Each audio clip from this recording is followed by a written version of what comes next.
नमस्कार, स्वागत है आपका हमारे इस विशेष कार्यक्रम में। लगातार हम कोविड की संभावनाओं पर क्या-क्या हो रहा है, किस तरह से आदमी का की जीवन शैली में बदलाव आया है, तमाम सारी बातों पर लगातार चर्चा कर रहे हैं। अब आज हमारे साथ मौजूद हैं वरिष्ठ अभिभाषक अजय बागड़िया जी।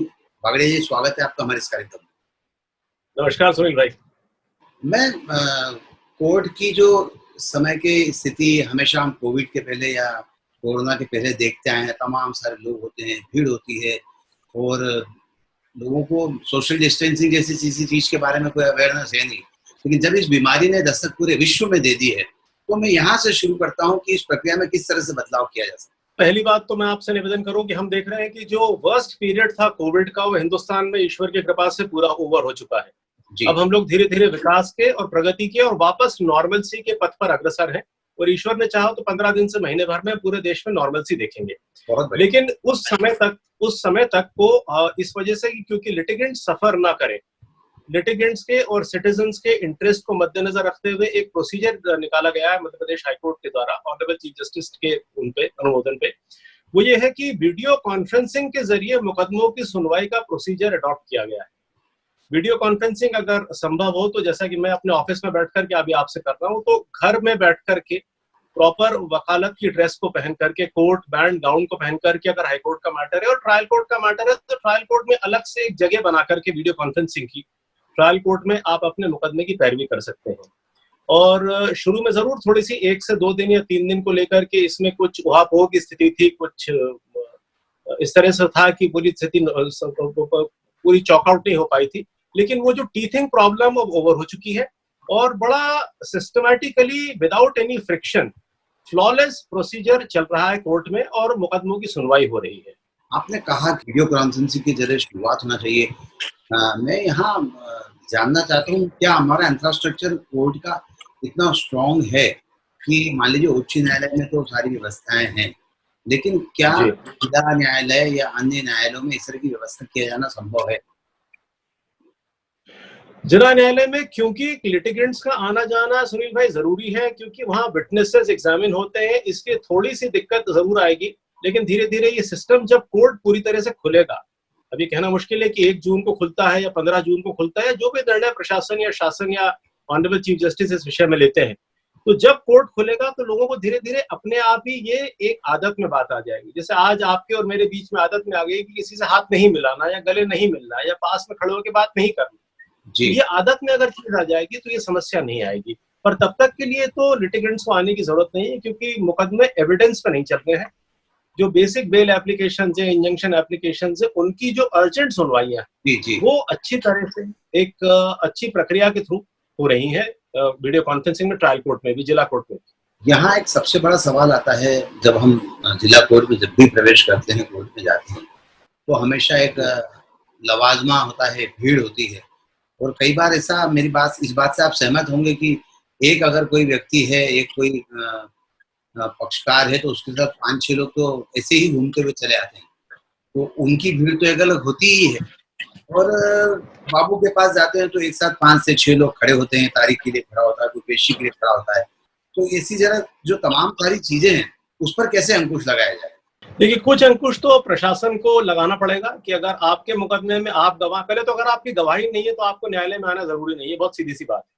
अगर आपके मुकदमा सिविल सूट चल रहा है और गवाही की स्टेज पर नहीं है, मान लीजिए जवाब दावे की स्टेज पे है, इश्यूज फ्रेमिंग की स्टेज पे है, जजमेंट की स्टेज पे है, या कोई इंटरिम एप्लीकेशन की बहस की स्टेज पे, तो आपका आना जरूरी नहीं है।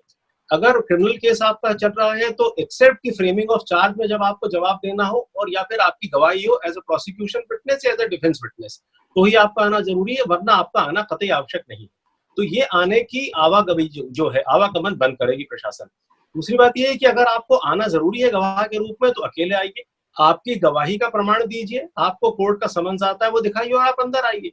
ये जो पुराना सिस्टम, जैसा कि आपने सुनील भाई बिल्कुल सही फरमाया कि जब एक बड़े, मान लीजिए कोई एक बड़े पहलवान की पेशी जैसे होती है, तो उस पहलवान से मिलने 25 लोग वो पहलवान के चरण छूने आते हैं और 20 लोग वो भाभी को लेकर के आते हैं और 25 लोग फिर ये कि पहलवान ठीक तो है जेल में, और आप पूछेगा क्यों, तो बोलो भैया गोपाल भैया की तारीख।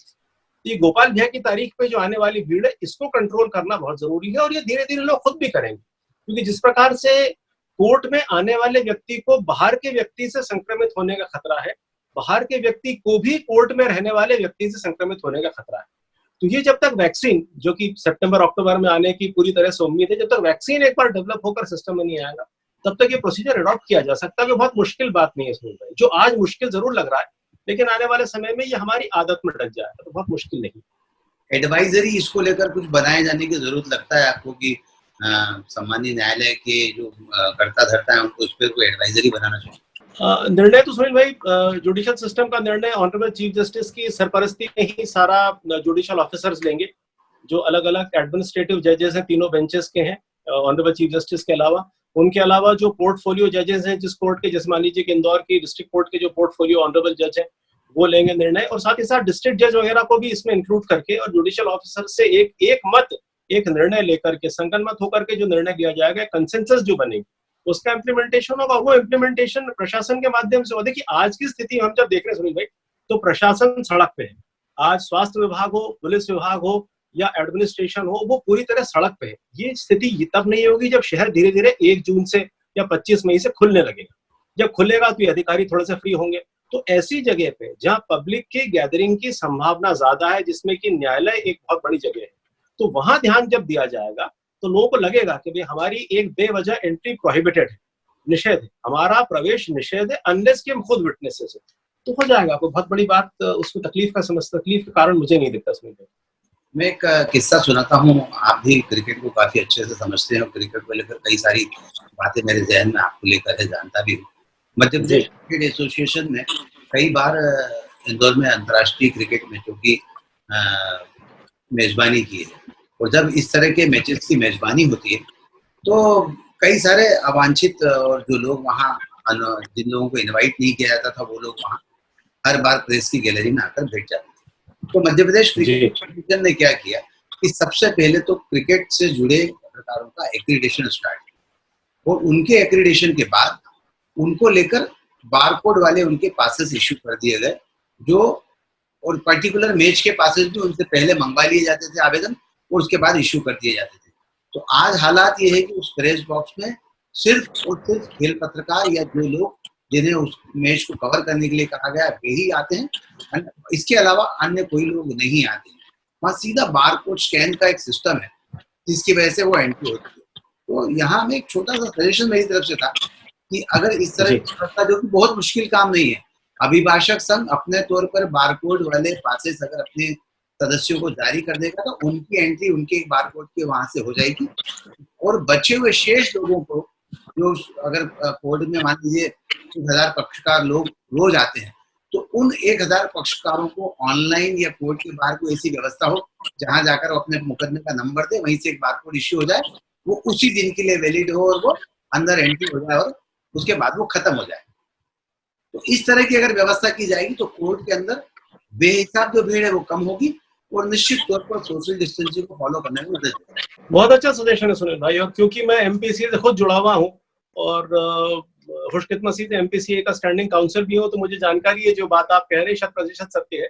और मैं प्रयास करूंगा कि इंदौर के जो पोर्टफोलियो जज हैं और जो ऑनरेबल एडमिनिस्ट्रेटिव जज हैं इंदौर बेंच की, उन तक ये आपकी बात जरूर पहुंचाऊं, और ये कहूं कि साहब ये अगर 10 से 15 दिन में जब भी खुलने की स्थिति आती है, जब भी मुकदमों का रेगुलर हियरिंग शुरू होती है, अगर इस तरह का प्रोसीजर हम अडॉप्ट कर सकते हैं और किसी भी तरह से हम इस प्रोसीजर को अपना सकते हैं, तो बहुत अच्छा सजेशन है आपका, और इसलिए मैं बहुत ध्यान से सुन रहा था, और जो आपने कहा वो मैंने पूरा ग्रहण भी कर लिया है, और भगवान चाहेगा तो इस ऐसे ही कुछ प्रोसीजर अडॉप्ट करके हम लोगों की मदद कर पाएंगे। बिल्कुल सही है। मतलब कहीं ना कहीं मुझे लगता है कि अनावश्यक भीड़, कोरोना आया, वैक्सीन आया, चला गया, लेकिन हमको कहीं ना कहीं सिस्टमेटिक होने की जरूरत है, ताकि लोगों को अनावश्यक भीड़ जो कोर्ट में होती है, कुछ लोग सिर्फ मुकदमे की किसी की पेशी चल रही तो वो सुनने के लिए खड़े हो जाते हैं, 2 घंटे तक वही सुना करते हैं, ये ऐसी तमाम सारी चीजें। और जिन लोगों को जरूरत है, जो अपना वकालत का पेशा शुरू करने जाते हैं, उन लोगों के लिए ऑलरेडी कोर्ट में व्यवस्था है कि वे जाकर सुन सकते हैं।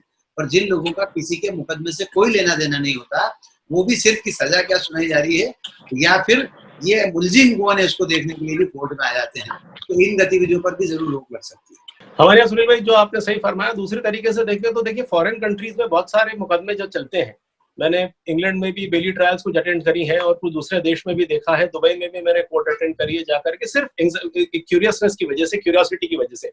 तो वहां जो स्थिति बनती है वो ये बनती है कि जब आपके मुकदमे की तारीख को तब वकील को नोटिस आता है, वकील को इन्विटेशन आता है, वकील जाता है, मुकदमे में बहस करता चले जाता है। लेकिन हमारे यहाँ तो ये स्थिति है कि जितने वकील एक्टिव प्रैक्टिस में है, वो चाहे अनचाहे, जाने अनजाने कोर्ट तो पहुंच ही जाते हैं और फिर वहां जाके देखते हैं कि क्या करना है। उनसे पूछे कि काम क्या, बोले देखते हैं यार। तो एक तो ये तरीका अख्तियार करना पड़ेगा कि जब जिसका मुकदमा हो, जितनी बजे हो वो जाए, और जहां तक जरूरी हो वहीं तक जाए और आपका मुकदमा करके वापस आ जाए। वहां घूम करके, झुंड बना करके चाय पीना, हंसी ठट्टा करना आवश्यक नहीं है। और जैसा कि आपने बिल्कुल सही फरमाया कि ये तो कोविड आया है, वर्स्ट पीरियड ओवर हो चुका है। वर्स्ट पीरियड ओवर होने के बाद महीने भर बाद और नॉर्मल होगा, और भगवान करेगा तो वैक्सीन सितंबर अक्टूबर तक। लेकिन ये जीवन शैली में जो परिवर्तन हमको सिखा गया है कि हमारे काम से काम रखना और अनावश्यक रूप से किसी से ना हाथ मिलाने की जरूरत है और ना गले मिलने की जरूरत है। डिस्टेंस मेंटेन करके बात करने की आदत, और बाकी घर रह करके परिवार के समय काटने की आदत, ये बड़ी चीज हमको ये कोरोना वायरस जरूर सिखा गया है, जो मेरे ख्याल से सालों तक हमारे जहन में रहेगी और इसको भूलना इतना आसान नहीं होगा। अब आपने जब एक बात छेड़ दी और आपने कहा कि कोरोना वायरस हमको सिस्टम सिखा रहा है, घर परिवार से जोड़ने की बात कर रहा है, तो ये लॉकडाउन का बीच आपका कैसे बीत रहा है? आप भी अब ज्यादा समय घर पर दे पा रहे हैं, क्योंकि आपकी जो व्यस्तता है, मुझे पता है कि सुबह से लेकर रात को 10-11 बजे तक की व्यस्तता होती है, उसके बाद घर लौट पाते हैं। तो आप क्या अपने परिवार के साथ, फैमिली के साथ पहली बार इतना एंजॉय कर पा रहे हैं? 100% सुनील भाई, देखिए मेरी न्यूक्लियस फैमिली है। मेरी फैमिली में मैं हूँ, मेरी पत्नी है और मेरी एक 17.5 साल की बिटिया है जो 12th क्लास में है। तो पति पत्नी को तो साथ रहते रहते कुछ आदत भी हो जाती है, एक दूसरे की एंगुलैरिटीज कह लें या आदतें कह लें, उससे वाजिब वो भी हो जाता है, एक तरह से तारुफ हो जाता है। लेकिन जो बिटिया है वो जरूर बहुत खुश है मेरे घर रहने से, क्योंकि इतना समय मैंने उस बिटिया के साथ कभी भी नहीं बिताया। तो मैं घर पे उसके साथ हंसता बोलता मजाक करता हूँ। बहुत सारी चीजें मुझे जो मालूम पड़ी है कि उसने क्या क्या सीखा है, अलग अलग सब्जेक्ट्स को लेकर के, जिंदगी को वो कैसे ट्रीट करती है, जिंदगी कैसे जीना चाहती है, प्लस जो मेरा नजरिया है जिंदगी के प्रति, काम के प्रति, एक आम परिस्थिति के प्रति। हम शाम को बिल्डिंग में हमारी नीचे वॉक करते हैं, फिर रात को वॉक करते हैं। टीवी प्रोग्राम्स की हमारी क्या चॉइस है, खाने में क्या चॉइस है, वो क्या पसंद करती है, उसका पेशेंस लेवल कितना है। कई बार वो मुझे कहती है कि बाबा पेशेंस रखो, थोड़े दिन की बात है, सब ठीक हो जाएगा, आप वापस घर से निकलने लगोगे, क्यों छोटी छोटी बात पे गापा खोते हो क्यों। तो मुझे भी बहुत कुछ मेरी बेटी से, उस उम्र की बिटिया से सीखने को मिला है। तो निश्चित तौर पे संबंध तो सभी के बेहतर हुए हैं, इसमें कोई शक नहीं।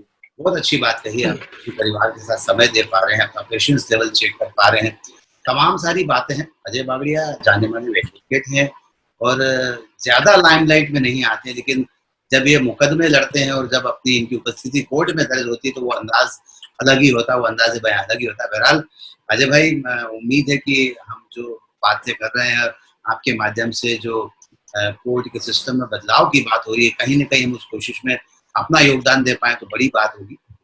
थैंक यू सुनील भाई, it was a pleasure interacting with you and talking to you. अपना ख्याल रखिएगा। जय हिंद। हमसे बात करने के लिए बहुत बहुत धन्यवाद।